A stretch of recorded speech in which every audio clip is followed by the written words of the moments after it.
प्रेरणा कथा। सबसे सुंदर उपहार। उस बूढ़े डाकिये को डाक विभाग में काम करते हुए बरसों बीत चुके थे।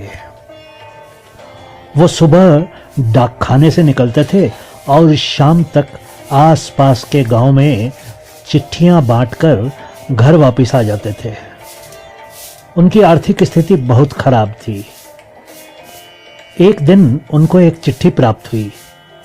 वो चिट्ठी पास के ही एक गांव के पते पर थी और उन्होंने उससे पहले उस पते पर कभी भी कोई चिट्ठी नहीं दी थी। उस दिन भी वो अपना थैला उठाकर चिट्ठियां बांटने के लिए निकल पड़े। सभी चिट्ठियां बांटने के बाद वो एक नए पते की चिट्ठी देने के लिए चल पड़े। घर के दरवाजे पर दस्तक देकर उन्होंने आवाज लगाई, डाकिया आया है, चिट्ठी ले लीजिए। घर के अंदर से एक लड़की ने कहा, आप वो चिट्ठी दरवाजे के नीचे से अंदर डाल दीजिए। वृद्ध डाकिये को बहुत क्रोध आया क्योंकि वो इतनी दूर से चिट्ठी लेकर आए थे और वो लड़की दरवाजे तक भी नहीं आ रही थी। उन्होंने कहा, आपको बाहर आना होगा, रजिस्टर्ड चिट्ठी है, आपको हस्ताक्षर करने होंगे। ठीक है, आ रही हूं, अंदर से उस लड़की की आवाज आई। कुछ देर डाकिये ने प्रतीक्षा की, पर जब 2 मिनट के बाद भी लड़की नहीं आई तो वो क्रोध से बोले, मेरे पास और भी काम है, जल्दी बाहर आइए। कहने के साथ ही डाकिये ने दरवाजा पीटना शुरू कर दिया। जब कुछ समय बाद दरवाजा खुला तो बूढ़े डाकिये की आंखें खुली की खुली रह गई। उनके सामने एक 12 या 13 बरस की लड़की खड़ी थी, पर उस लड़की के दोनों पैर कटे हुए थे।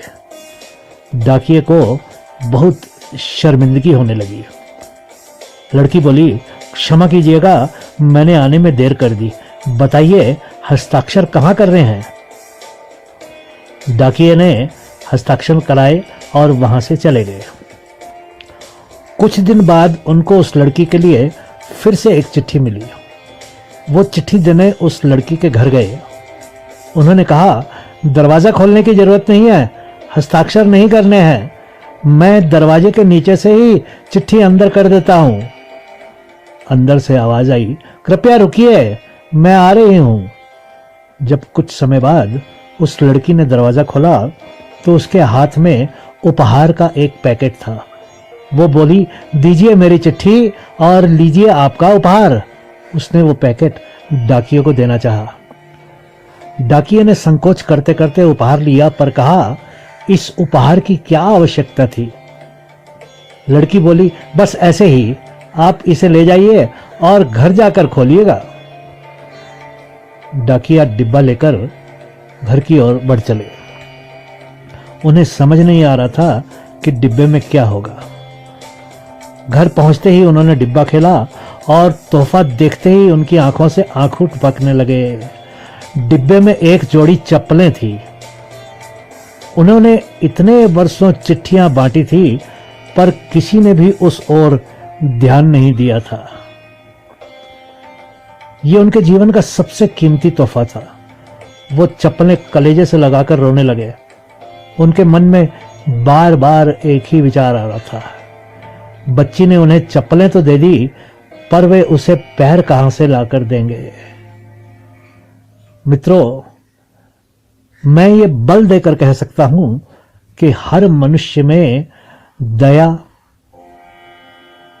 प्रेम और संवेदनशीलता के गुण होते हैं, पर उनको बाहर आने के लिए सही समय और सही घटना की जरूरत होती है। संवेदनशीलता बहुत ही सुंदर मानवीय गुण है। दूसरों के दुखों को महसूस करना और उसे कम करने का प्रयास करना एक महान काम है। जिस बच्ची के खुद के पैर ना हो, उसको दूसरों के पैरों के प्रति संवेदनशीलता हमें एक बहुत बड़ा संदेश देती है। आइए हम भी अपने समाज, अपने आस पड़ोस, अपने यार मित्रों, अजनबियों सभी के प्रति संवेदनशील बने। आइए हम भी किसी के नंगे पांव की चप्पलें बने और दुख से भरी इस दुनिया में कुछ खुशियां फैलाएं। कथा सुनने के लिए आपका बहुत बहुत धन्यवाद।